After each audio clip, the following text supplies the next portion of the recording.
This would be our fine motor skill room. So in here you would also have your educational tools as well. Because with autism and most special needs kids in general, transitioning from one task to another can be difficult. Al Dobbin is showing us around Bridges for Autism. It's a center that he and his wife created, using all of their savings to finance it and working here as volunteers. They felt they had no choice but to open a center themselves after dealing with the frustration of wait times for assessments and programs for their own son who was diagnosed with autism, and after hearing the stories of other families. It's great to know that, hey, those programs are out there, but if you got to wait and you see the detriment that it causes, for us it was a matter of we got to get off our butts and we got to help our son. The center offers programs to fill the gap, bridge, if you will, the time while waiting to either be diagnosed or to get into programming. That can be anywhere from 6 months to 3 years, depending on where you live. There's a 3-year wait list at that time for IBI and ABA.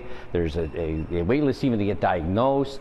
Where do I go from here? And when we originally started Bridges for Autism, that's what we were doing. We were sitting at a home office and we were helping people navigate.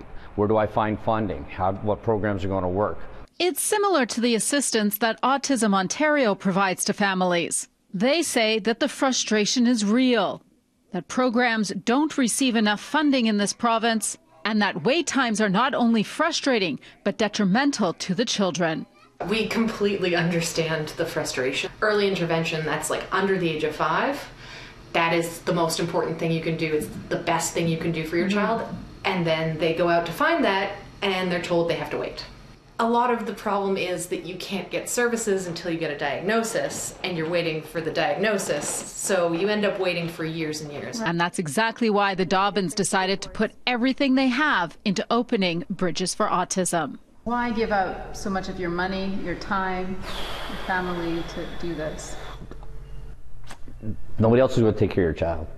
So we figure if we can do it and help people, then we should.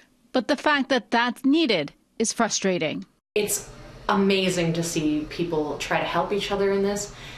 What's sad is they shouldn't have to. They shouldn't have to bridge these gaps themselves.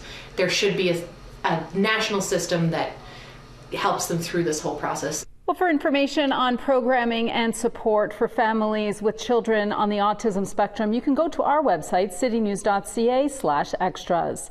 In St. Catharines, Audra Brown, City News.